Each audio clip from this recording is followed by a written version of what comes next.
Hello, guys. So there seems to be a second method because I noticed a lot of people were having issues, especially in the midline, because it seems they were doing passes who was canceling out their spirit. So a clubmate of mine decided instead to try to go kind of with the one hit KO or the COT strat of using an attacker from backline.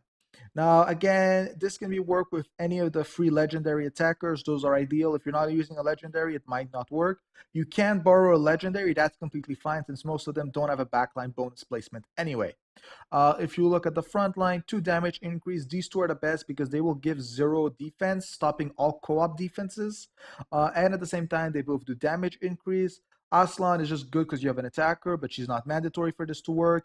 Yenon is the same deal. Sage is because he used Shu. If you have a different one, use the one who's relevant to the element you're using. For example, if you decide to use Duke, use Latios. I think you get the drift. Here he put Jiho just again for the penetration buff.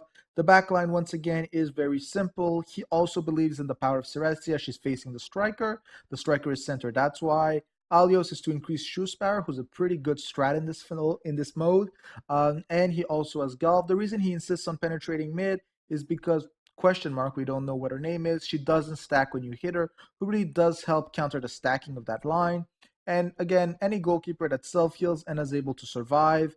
In his case, he has a dark one, so it works. It works. It's fine. So this is a comp. If you want to use Curl, if you want to use Duke, they all work, but you want to have them running something with really high damage. So for Duke or Shu, you want SOB.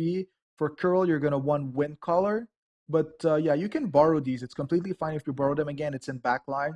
And this is an alternate way of building it. For people who try to run the one-hit KO meta, there's a bigger chance they have all these players than the one I was proposing. And the only legend that's going to be required can be a friend A, so it might be more affordable to people who don't have everything. But again, it did require him with this entire setup to get 10% innovation, so I do advise you to try at least get a little bit of that. If I find any other cool comp that you guys might be able to use, I'll also post a video on that. Have a good day, guys.